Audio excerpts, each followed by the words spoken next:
Hello everyone, welcome to another Jurassic Cast webisode, video cast this time. My name is Sam. 4, 5? I believe number 4. Yeah, my name is Sam, with me as usual is Jack, and special guest Ross from Jurassic June video fame. Yeah, the Jurassic June videos that you'll see in June. Yeah. Obviously. Yeah, but pretty famous at the moment. we're here at MCM London Comic Con. We're going to be speaking to the Jurassic World Lego guys and just see all the goings on. But for this episode, we're going to talk about the advertising because we sort of had a little peruse around the Comic Con, and there was a shit ton of Jurassic World banners and things like that. They got little video displays and stuff like that. But, they're like new posters that we hadn't seen online at all. Yeah. So people will probably be seeing them now all over the internet. Because we leaked them, but no, they're on public display. There's been a lot of video casts. Video casts. TV spots. Yeah, TV spots. About 50 million of them. Yeah, it seems to be like 2 a day now or something. But, I mean, I've been trying to avoid them, but the one that I had to watch was the one last night that dropped, the one with the egg. Oh yeah, when the Indominus is like clawing its way out of the egg. What did you think of that? I loved it. I got a very I don't know if this is just the trailer, but I got a very Resident Evil alien type vibe. Yeah, especially with the music. The whole thing, they've created something they shouldn't have. Yeah. It did remind me of like the sort of like in the Resident Evil movie, you know, like the umbrella quilt, you know, like the white, what do they call it, like the clean, sanitized whiteness. Of with the lab. beeping. Yeah. Not that. Yeah, sort of a lab that verges into a hospital or something. Yeah, but it also made you think, you know, this might not be for kids. Obviously, kids are going to love it, but yeah, they've released 2 TV spots that are quite horror Yeah. esque, like with the Welcome to Jurassic World one, and then glitches, and it just constantly says Welcome to Jurassic World, welcome. It shows all like the destruction of the park. Yeah. But I mean, go on, sorry. I was going to say, yeah, it's like, you know, definitely kind of verging away from the whole kind of like you know, with like the first Jurassic Park, kind of wholesome, like family sort of adventure-y kind of vibe from that, you know. Now going into some kind of like like tampering with genetics, like way too far and really painful. Well, yeah, they're really pushing everything to 11. They're making it all to 11. Yeah, it goes up to 11. They're you know, it's like when the Lost World to Jurassic Park had sort of, you know, instead of 1 T-Rex, you had 2, and this time it's focusing on the tampering of genetics and how far they can take that. And you know, everyone talks about dinosaurs on the mainland, and we've had that now with the T-Rex. It's like we've got the most extreme dinosaur aside from the raptor on the mainland, and that 15 minutes at the end of the Lost World is all we need, because obviously dinosaurs wouldn't survive. They'd be, you know, shot with tanks and stuff. Yeah. They would be taken out in a second. Like absolutely no threat once on the mainland. When you're on the T-Rex. island, you get worried. But it's also the thing, it's like, you know, having them tampering with genetics, they've now gone just to the extreme, rather than having like a whole film to build up to then another film where it's all the extremes of it. It's like the hybrid, the Indominus Rex, you know, that's all we need really. And we know that the nothing's going to go right around this animal, so we're not going to, basically saying we're not going to see the John Sayles script, essentially, is what I'm getting at, because they're just covering it in this movie and they're doing it the right way. Yeah. There you go. In a nutshell. In a nutshell, yes. I want to talk about what is people's problem with the end of the Lost World? San Diego, little sidetrack at the end. I have no idea, because that's the whole plot. That's the whole plot. Yeah. And a lot of people say they shoehorned it in at the last second, but because of that behind the scenes video of Spielberg saying I decided to rewrite the ending. Yeah. But I have a feeling he did that when way before production, before they started filming, because they filmed the actors talking about bringing them to the mainland and doing this, that, and the other. And Roland Tembo wants to shoot the bull T-Rex. It's like it all fits together perfectly. So it makes sense that it does T-Rex seem is on the. It makes Ludlow and Peter and Roland Tembo have sort of a relationship in the film as. It's why he says I've spent enough time in the company of death. Essentially, it's because those two have a link to the. What's the word I'm looking for? Everyone The downfall, the bad side of the plot, the T-Rex on the mainland. I think people were like, they wanted to see that original ending with the pterodons and like what they call the gliders. Can you imagine that, like 1997?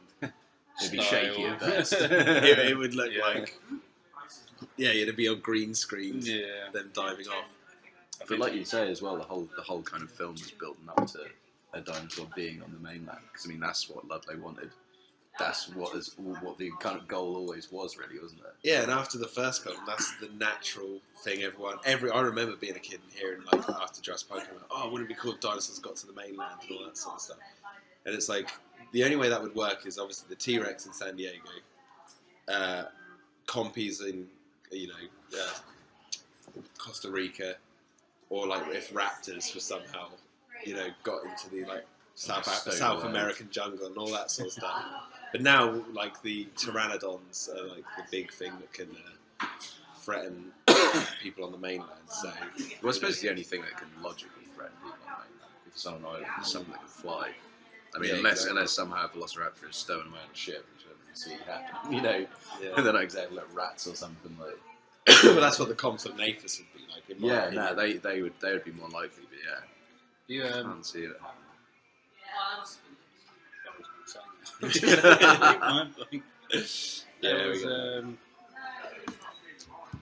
was I going to say? Anyway. The magic of editing. That's what I was going to say. Obviously, there's been like lots of leaks and things like that. But do you remember the Lost World ever hearing anything about the mainland or seeing anything mainland based before it came out? Because I don't remember even knowing. I specifically remember getting a magazine, a Lost World souvenir book. I think I've still got it.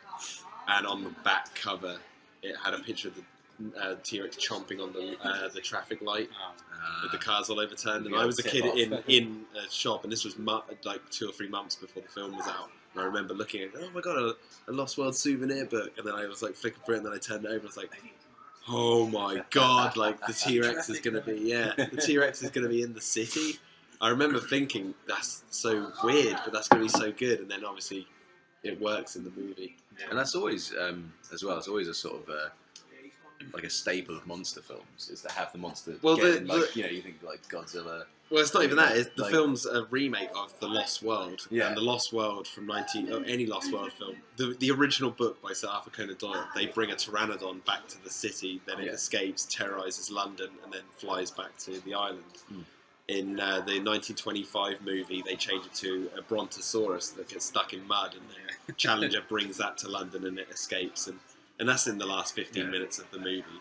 And King Kong, it's called The Lost World. It follows that same trend, and it's like a homage to those movies, because they even have the Japanese guys saying, "We left Japan for this," like in Japanese as they're running away.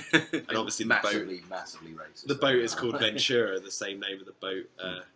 That brings the characters to Skull Island and King Kong. See, although like Jurassic World is going to be the nuts, I've got my rose-tinted glasses on anyway. But what I'm most looking forward to, like in these clips, you see like the Jurassic Park vehicle, and, in the Mercedes little documentary, they're in the visitor centre. It's seeing that part of the park, overgrown and abandoned. It's almost like mixing Jurassic Park and the Lost World together. It's just my wet dream. Well, I said that when I said that in the podcast just after the very first trailer dropped. I said that I get these vibes that it feels like Jurassic World is a mixture of all the previous 3 films just in one, and it's like, now let's start a new chapter with a mixture of everything we know and love. It's like the new Mad Max. The new Mad Max feels very similar to the first 3, but then does also standalone. But it does its own things as well. Yeah. No, that's like the trailers, didn't they? Start, the park is open, it's all nice and shiny, it's Jurassic Park, and then when it shows shit turning around, it is the Lost World. The dark. Yeah. It's the dark tones, and especially like that. The raptor jumping, leaping onto the guy's love back. That. Yeah, that's just that scene with the. As well, when they're in the longer grass and the guy turns around with the light, it's like, the raptor jumps. Amazing. I love that a lot of people were speculating that raptor jumping on the back of the ACU guy was a CGI to animatronic, and then in that Mercedes-Benz video they show that shot and it's just the guy going like that, so the CGI was that good that it made people think that it was an animatronic. Yeah, but you don't know if they filmed it with that and then they changed it. Yeah, could have shot it twice or... I think it's all CGI, which I'm all for. I don't have a problem. Can't stress that. Yeah, can't stress that enough. I don't have a problem with it being CGI. If it's done well enough, obviously some... It's how well you're invested in the story. Like in Jurassic Park, obviously the reason they did have the animatronics is because certain shots couldn't be pulled off well enough. When Grant's standing there with legs, he's like, don't move, and the T-Rex head comes around. For that sort of era CGI, they couldn't have pulled it off. No. That close up that much. Yeah, but I guess the counter argument is that there is that shot when the T-Rex gets really close to the camera, chomping on the raptor before it swings into the bones, and the detail is just amazing. However, that was towards the end of production, where they were still sussing out the process. Yeah, there's a lot going on, and the focus is not necessarily on just a still shot T-Rex right in their face. The movement could hide a lot of kind of motion where they're falling short. But it's also one of these things that Jurassic Park was a very innovative film with CGI. Obviously, it was one of the first films that really showed us the capabilities of it. And now we're 22 years later, we've got the same franchise that sort of boosted CGI into the public eye. And it's now trying to break new ground with that same tool by having it in harsh sunlight that we've had before, but to have it using characters we've already seen, do you know what I mean, like the dinosaurs and all that, and not only that, using it in pretty much any capacity. If the dinosaurs were completely CGI and they sold it to the audience by doing that's it's like the Transformers in Transformers. There's very few shots in those movies that use practical Transformers. Very few. There's a couple of miniature shots, I know, but for most of the time they're all CGI. And has anyone ever watched Transformers and thought Optimus Prime is not a character or anything like that? No, it's still definitely... It's like watching E.T. I watch E.T. now and I see that and I go, puppet, puppet, puppet, puppet. I know it's a puppet, but you're definitely I'm invested in the story. And Gizmo in Gremlins. It's clearly a puppet. They bring so much character. Yeah, and I believe the animators for CGI, the huge teams who bring these things to life, can do exactly the same thing. It's just you've just got to get past that nostalgia of being a kid watching the puppets, or the fact that flimsy argument of it's something for the actors to act against, and it's that's fine, but CGI is the difficult one because they've got to act against nothing. Here's one for you. Pete's Dragon. Pete's Dragon, yeah. Roger Rabbit, all that sort of stuff. Yeah, he was an animated dragon, he had character, the characters interacted with him fairly well for the time.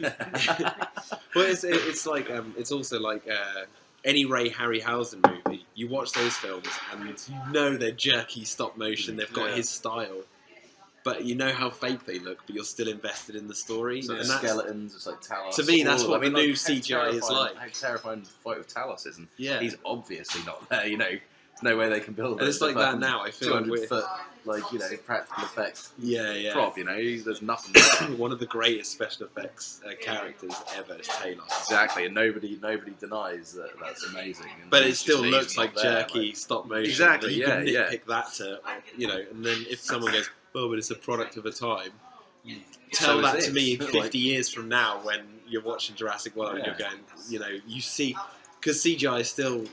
We've had 3 decades of CGI, or 2.5 decades of CGI now. It's like, in another 2 decades, we're going to see CGI in a way that we could tell what era it comes from. Yeah. Like Gollum from Two Towers is going to look different to how Gollum in, The Hobbit Part 76 is. The remastered edition number. It's like we can't see it now because we're living in the times. Like how people used to probably complain about Ray Harryhausen's special effects, and only then, when they matured, did people start to really like them. Yeah. But I guess it's I've always chalked after why people diss the modern special effects is because the personal touches have gone in a way. We don't know who does. It's companies who do the special effects, not I mean, people. Stan Winston, you could tell. Stan Winston or Phil Tippett stop motion or Woodruff Brothers. Yeah. It's the nostalgia factor as well. Isn't it? People don't want to let go of that original product of like, that was the team. And isn't it ironic, just as that to that point, that Jurassic Park teaches us that if you bring something back, it'll never be the same. Yeah. It'll never be the same. So Jurassic World is bringing the franchise back. It's not going to be exactly the same as the films we've seen before because we're living in 2015. Times have changed. People have got phones in their pockets, and we're living in completely different times now. Yeah, Here's definitely. one. Jurassic Park 3, when the This is going to get messy. No. This is a compliment to Jurassic Park 3. You know when Billy is getting picked by all the pterodons, and then the one, just the focus change, and that one just turns around. Is that a practical shot or a CGI? Practical. Yeah. It says CGI in the background with practical. And anyone who says, Jurassic World's using so much CGI compared to the other films, there's a shot in Jurassic Park 3 where Billy dives off the cage to jump down, and he's a CGI human who pulls a cord, opens up his chute, and then the whole canyon is done in CGI, the whole shot. And in The Lost World, where the trailers go down the cliff, the explosion. There's so many big special effects shots in Jurassic Park. It's always been there. It's just no one pays attention. But that's the thing, to this day, Jurassic Park 3, even Jurassic Park, you can tell the difference between the CGI and the practical effects. Though I'm not saying neither of them look fake. I'm just saying that one scene in Jurassic Park 3, I couldn't tell to this day what that was. When the raptors are you can tell in Jurassic Park 3 what's a practical effect. That's all down to the director, wasn't it? It's like Joe Johnson, but and the people on the set who are lighting the thing, like the animatronics in Jurassic Park 3 are some of the best animatronics that have ever existed. However, they were used in a completely wrong way. Like that Spinosaurus was the most innovative fucking animatronic that's probably ever existed for a movie, but they just didn't use it right. It just sat there like a duck, just sort of, just his head moved. It didn't it breathed. It did everything. That's the thing. If there's too much of if there's too much of a disparity between how you use the practical and how you use the CGI stuff, that's when there's a problem. Because that is the thing. If you can see the limitation of the practical effects, they're we can if they have not a fully articulated like a Spinosaurus or something. If you can see when they can't use the practical effect and then they use the CGI instead, that's when you can see it, because there's a huge division between what it can do and what they need it to do, sort of thing. Yeah, exactly. So if you're able to realise its limitations yourself, then I personally feel that's when they haven't employed an effect well. Is if you can realise its shortcomings, that sort of thing. Then. But this is the thing.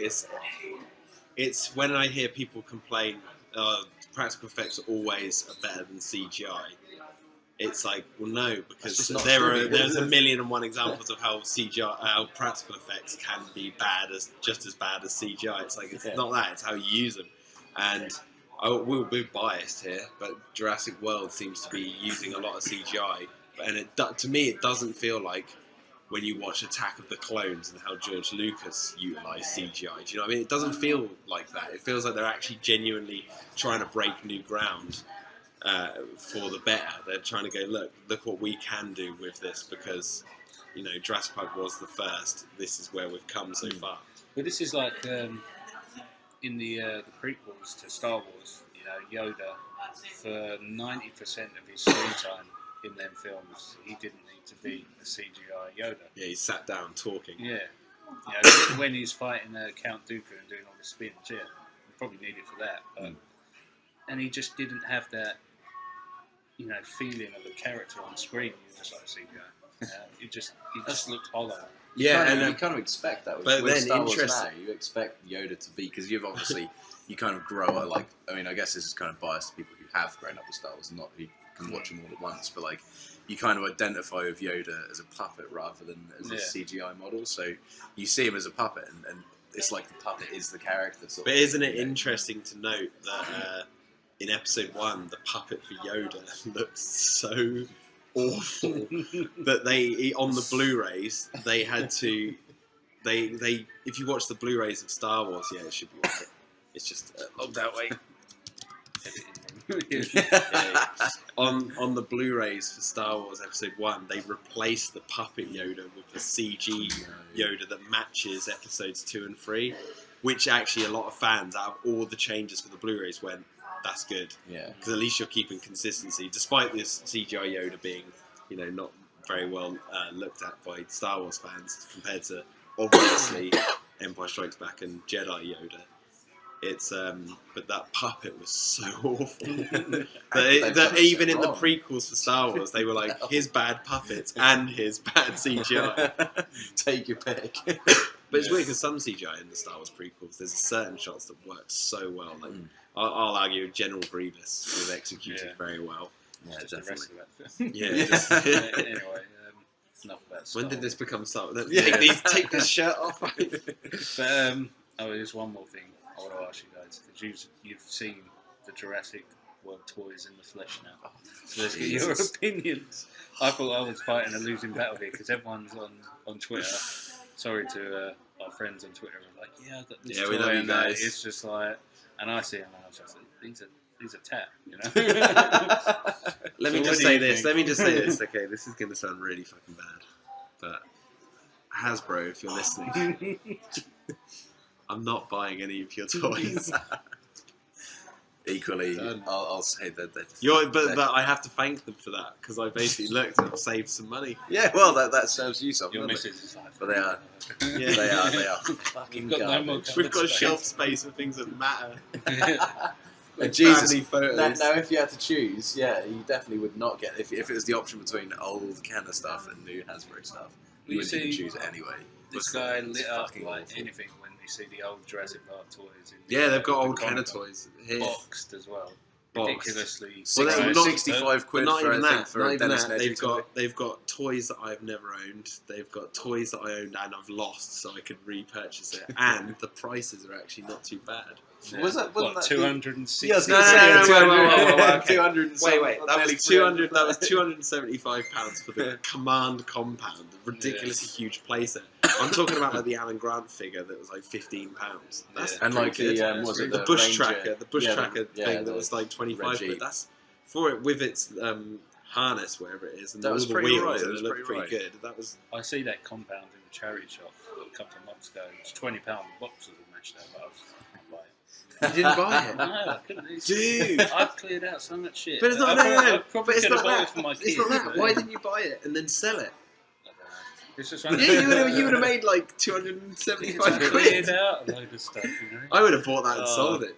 Yeah. I got a guy in I got a guy in AVP Galaxy who sent me this Spinosaurus, and like I want it just to have in a video, just to talk about it. You And then I'm just gonna- wheelers and dealers, Yeah. Rodney. But I'm just gonna put it on eBay because I don't Yeah. really like want it, and he And didn't Jesus. want it obviously. Jesus Christ, if you've got that good stuff, you've got to try and get it out there. Really put Hasbro Well, to there's shame there's as little much as you dare I say- can. dare I say, there's little kids out there who are getting Hasbro toys who could be getting much You better. need to step in. You need to step in as Jurassic Park fans and do Well, your, that's what do your they duty. I'm no way a toy collector, but them original Jurassic Park Kenner toys were the nuts. You know, my kids still haven't said that is what 22 years, going on 23 years of life in them toys that were played with by me every single day. And They now were my son ridiculously plays with, playable, weren't they? you know, and it just even my Dilophosaurus and the Raptors still go like when you push the arm and that. And, you know, I got the T-Rex batteries. still Yeah, does it's like- the head when you squeeze in. Yeah, I got the Yeah. orange Raptor, the very first Jurassic Park Yeah. toy I owned, and the batteries in it are the same ones from '93. Does You it still work? pull the legs down, and it still screams. Even now. I haven't tried it since 2011, so Jesus. but I could try That's, it. yeah, that's In that's 2011, a it long worked. time. Think of that. That Madness. Jurassic World T-Rex it looks like as soon as you open the box, it's just going to go. You know, just Like you look see back. how loose the jaw That's is. not Yeah, that's not the like, big T-Rex that they're releasing. That's terrible. coming later on in Yeah, Series well. 2. But still, Yeah. Jesus, come on. Know thy enemy. Have a- I've done my that's the thing research. as well. That's the thing as well. Like, it's one thing. Like, just putting out a shitty product, but Jesus, Hasbro, have some fucking pride in your own work, if anything. They're too busy counting that Transformers money. Yeah, totally. They don't care. They And don't Star care. Wars. Yeah, And yeah. Avengers. Yeah. I just don't understand how the Jurassic Park figures and stuff can be such bad quality. I don't know. It's madness. I It's think absolute madness. because it's been so long, I suppose they're just. Yeah, people Yeah, lap up no any little focus. shit we produce. And on that note, that was Webisode 5. There you go. I think our opinions are abundantly clear. Yeah. Well, thank you very much. jeez. JPForever.com, at Jurassic Cast on the Twitter, Facebook.com/JurassicCast, and YouTube/Jurassic Cast. But if you're watching this, you know that already. Yeah, Yeah. Pause the video here. Pause the video and you'll get all the information you need. Yeah, roll credits. Oh, wrong way. And I was going down. You know, you have like a Star Wars style crawl. There we go. Like. See you later, guys.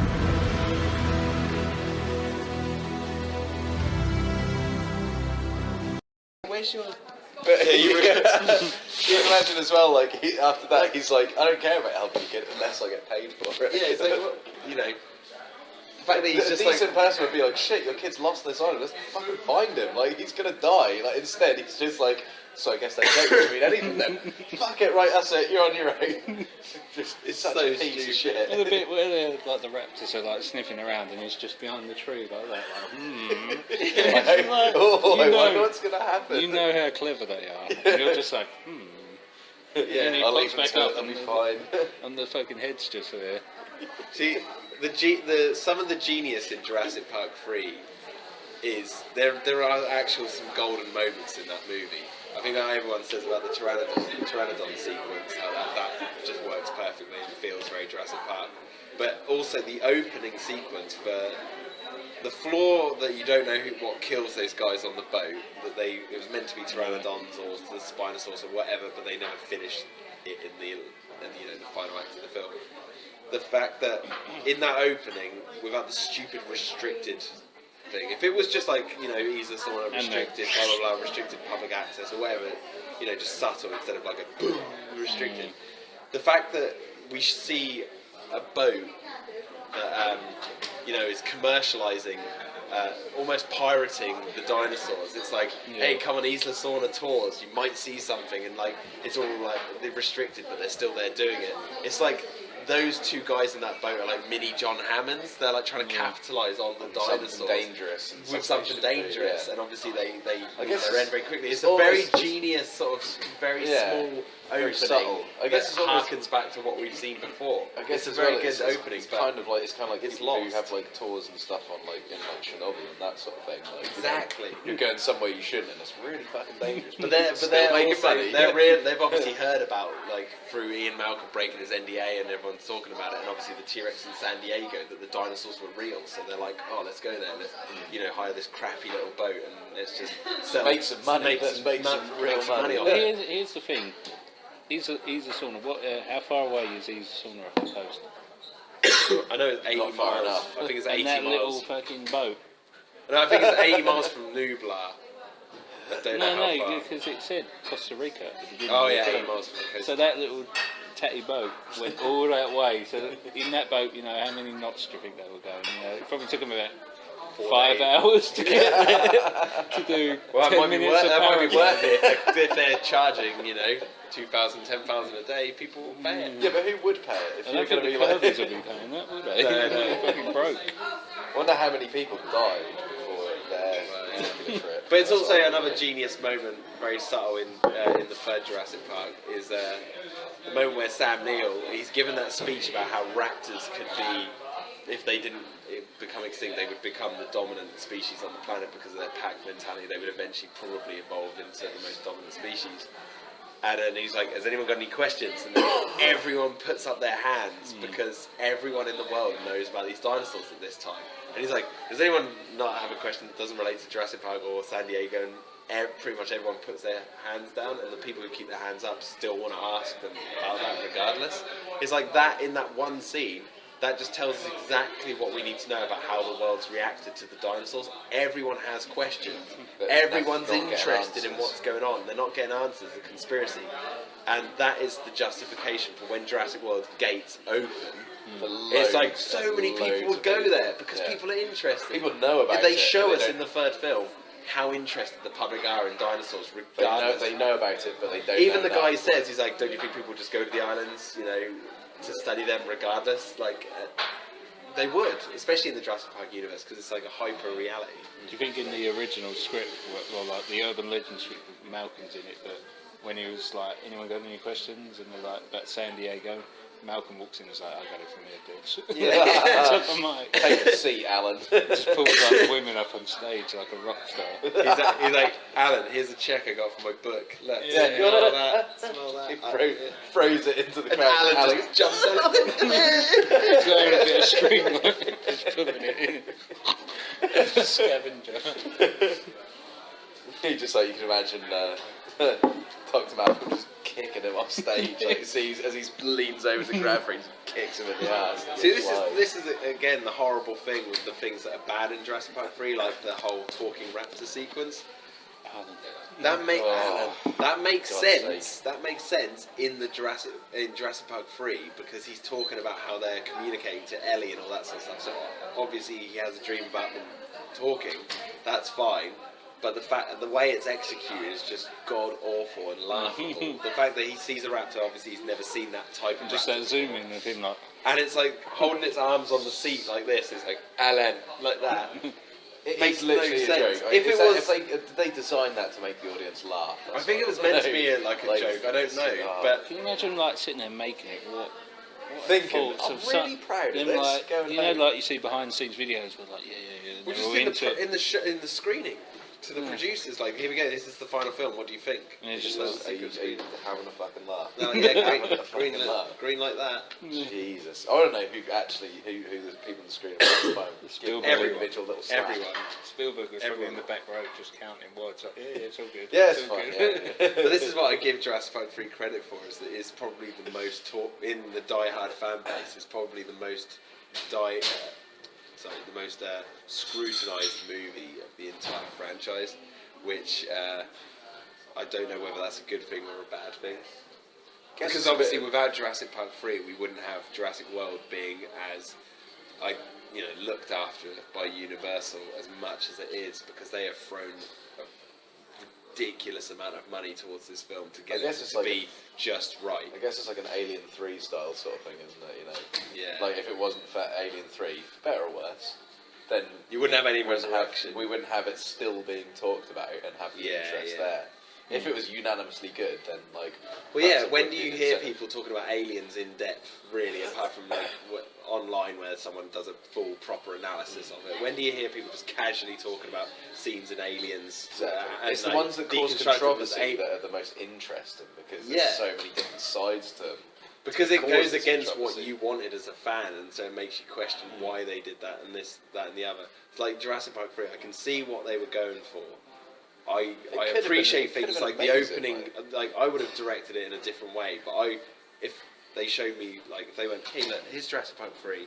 You've got all this money to reshoot scenes and all that sort of stuff. This is what you've got so far. I would keep the. It's the 14 years opening. later, we want Yeah. you to reshoot these. Yeah. Trevor Morgan's like fucking 20 He years. cuts from being like really tall to like his sleeves are like up here, his shorts like really ripping at the seams. William He H. looks like someone Macy. out of like the YMCA videos or something. William H. Macy's like full-on white hair. Oh god. They just splice those scenes in. The animatronics are all like they're like all torn and shredded, like they've been taken to the Stan Winston Museum. Holy crap! really fucking broken. Oh god.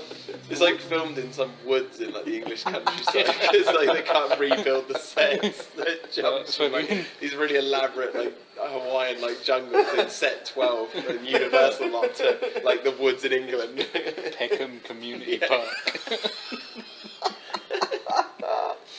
Holy shit. Oh my god. What do you Are think? we missing our interview right now? We're not missing the We had interview, 20 but we're we had- missing we the. like- we like an We're hour, missing haven't the. The Q&A thing. Yeah, Oh the my Lego God. panel. Wait. All right, Oh, let's go. Jesus. So Time to first shine. on the list, okay. Malcolm says the line in Jurassic Park, what have they got in their King Kong, okay? So bear in mind, in the Jurassic Park universe, let's assume the film King Kong exists, right?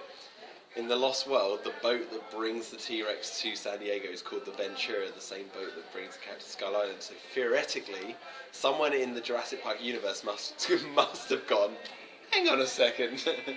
Isn't this such a strange coincidence that I'm not the sure I film trust the film King Kong, that in the real world was inspired by the Lost World 1925, holds similarities to this event that happened, and this is all very strange. Now, the counter argument, this is my theory, right? There's the shot of the bus in San Diego smashing through the video rental store that is full of videos and films that do not exist. Oh, like the Tom So, like the Tom Hanks Tsunami Tsunami Sunrise film and the King Lear William Shakespeare with Arnold Schwarzenegger. Like all these films that don't exist. So, in the Jurassic Park universe, the film King Kong is a very different movie. It's not the movie that exists in our world. They might have a big gate and they have a monkey behind it, but the boat, basically the boat in the King Kong film in the Jurassic Park universe Had probably a very isn't called. happy ending. Yeah, probably wasn't called the Ventura, so no one made the connection. Okay, now this is my other thing about the Lost World. In the first film, obviously it's all about Grant and Ellie trying to be parents. You know, they're like boyfriend and girlfriend. They've decided to possibly take their relationship to the next level and have kids. And at the end of the movie, after they've learned how to, or Grant has learned how to be a parent, he's on the helicopter with the kids who are both asleep. Like, all the adults are awake apart from the kids. Grant is asleep for a little while and then he wakes up. So it's almost like a child waking up to be an adult because all the adults are awake. Now, Kelly in the Lost World, despite ridiculous gymnastics killing raptors, It's not ridiculous. yeah, she you watch her in the movie, she is the parent to Ian and Sarah. The fact that she says lines like, she doesn't even have Sega, she's just a troglodyte, which he's like, cruel but good word use. Like, that's Ian Malcolm's persona coming through Kelly. She knows how to use words like troglodyte. And then she says, like, it's like a height restriction at an amusement park while they're arguing. And through the film, she's the one who saves Malcolm from the raptor. She's the one who, doesn't listen to Ian Malcolm and goes, she basically parents the two by saying that they've been bickering. And when, like, the baby T-Rex comes on board, she's like, I need to get to the high hide, I need to get out of here because this is ridiculously dangerous and all this sort of stuff. And by the end of the film, the juxtaposition to the end of the Jurassic Park is Ian and Sarah are the ones asleep on the sofa and she's the only one awake watching the TV eating popcorn. It's like a complete reverse of the child acting, because Lex and Tim were along for the ride, whereas in the Lost World, despite Ian and Sarah being the main characters, they're sort of along the ride because Kelly has sort of been looking after them as parents from the beginning because she's a very mature character. It gets really ridiculous with Jurassic Park 3 with the Kirbys. They take it to the next level with that, Well, really. in defence of Jurassic Park 3, it's two divorced couple. So you've got like different things. Like in the first film, their boyfriend and girlfriend looking to It's like all get themes, it's all themes of family. themes of parenting, and it's how we parent the dinosaurs because we created them. It's like having a life form that you've created, and how do you control it in a way. And this is why they're perfect family movies, because parents will be subconsciously getting these themes and all that sort of stuff, and applying it and identifying it with it. Yeah. In Jurassic Park 3, it's about being divorced, trying to save a child from divorce. Essentially, the child is lost in a world of monsters, but he's looking after himself fine. It's just about the parents realizing that this bickering is stupid, and that is sort of paralleled with the raptors in Jurassic Park 3 who have had their children taken from them. And want to get their children back from the people who are bickering and arguing. It's like the raptors, as much as they hate this, they just get the eggs and they go, we're not going to kill you. And they walk away. It's like, as much as I hate seeing raptors be so placid, there is a very poignant moment, a poignant Yeah, but the theme they're trying to get across here is that the raptors are so intelligent that they don't actually need to kill the humans. Yeah, but they've gone beyond just being these monsters anymore. They're like, we just want our children back, and they leave. Which I like. I like what they're trying to do with that. I don't like the execution at all. I think it's really crap that Malcolm Grant plays a flute and then they leave.